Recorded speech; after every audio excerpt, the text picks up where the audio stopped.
Everybody, Jason here. Happy Thursday. Hope you guys had a great day. Super after hours and super late today, but didn't want to miss another day. I missed one random day and two after I got my second vaccine that just kicked my butt. So we won't make this another one, but just a few quick updates.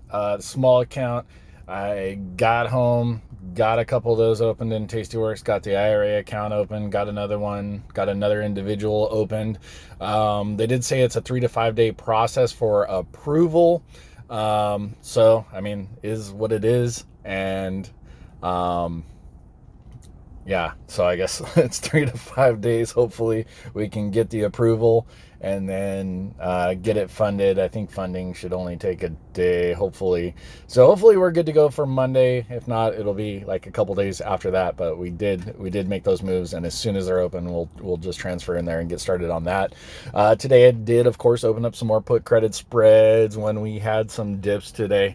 Ending up the day, we're up 0.73%, and I mean, Tesla did come down a decent amount after hours, but it's just insane now. We have collected 225 shares of Tesla, so I've been definitely buying some just along the way, along with my $100 daily purchase of Tesla.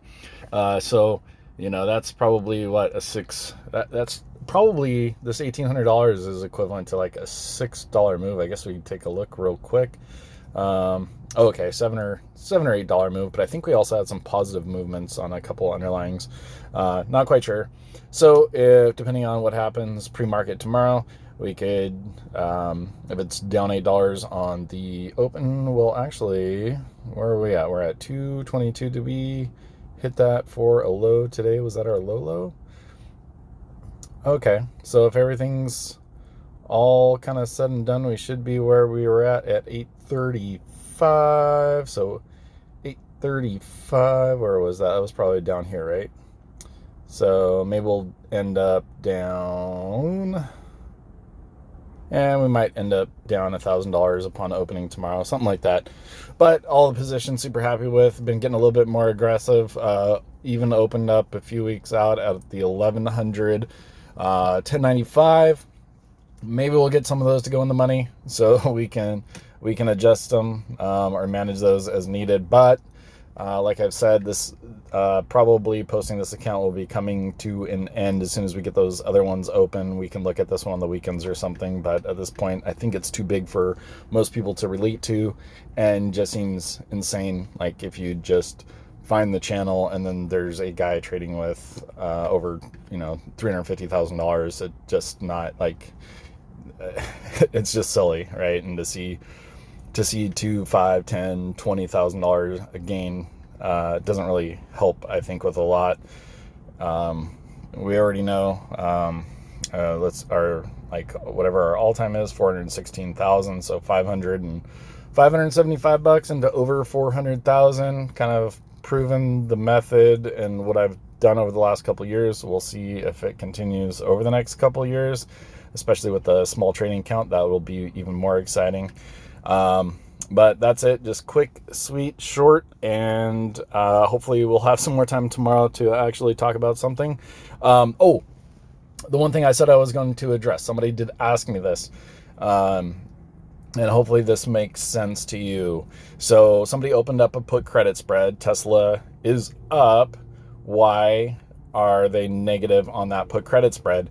And I don't know exactly where the stock price is when you opened it, but sometimes what happens is when volatility increases, those can go against you even if the stock price is moving up.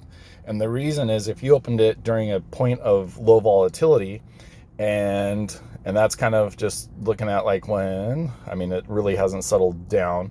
Okay, so like over the past week, if you look kind of like in this area right here where it's kind of trading like within a channel that's not very volatile, that's not very crazy, and then as soon as we see this uptrend, that's a lot more movement. So the market makers, and nobody cares if it's going up or down, that doesn't matter. Volatility is volatility. So if you think about the difference between how, a slug moves, it moves very, very slow. And that slug, we're never going to think it's going to go, the stock price is going to go up $100 or down $100. But even though this was to the upside here, now all of a sudden it's a horse and it is moving quickly. So the thought is, if it can make moves like this, it's just as likely for it to move down just as quickly.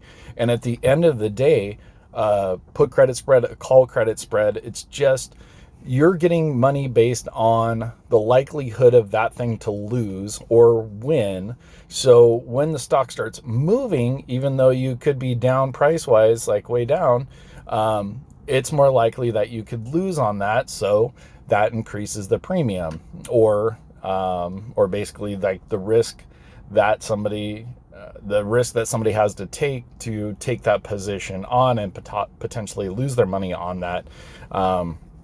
So as it goes up, and then if we basically see this settle down a little bit, when it starts just kind of like working in a channel and nothing crazy is going on, that's when you should see upside, or the cost to close it being lower, which will show green on your account or my account.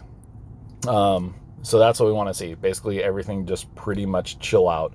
When it's moving violently, the market maker is not directional. So it doesn't matter whether that's a violent move down or up. That's just volatility, plain and simple. And that volatility is just going to equal more premium. You'll notice that same kind of effect happening when we're coming into earnings.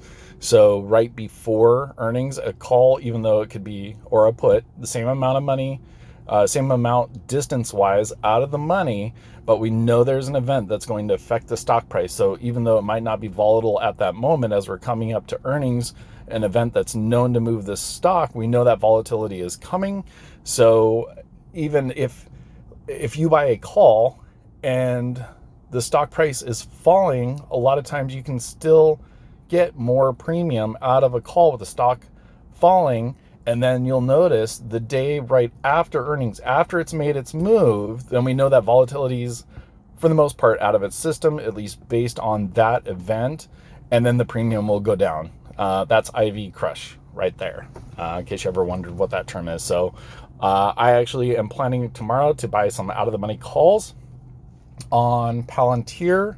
I'll probably buy a decent sized lot of them, and I will sell them prior to earnings, because I do expect a run up in premium there. And then whatever I'm able to sell a portion of them back at to make it free. So let's say I buy them for $20, they go up to $30. I can sell basically 2/3 of them, get my money back, and then I'll hold the other ones through earnings. Any questions on that? Let me know. Hopefully I explained that well enough for that to make sense.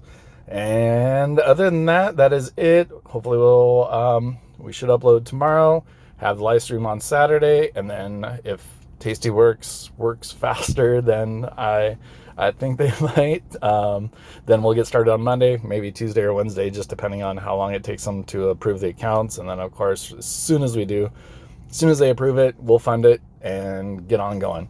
All right, love you guys. Have a good night, and let's make a lot of money.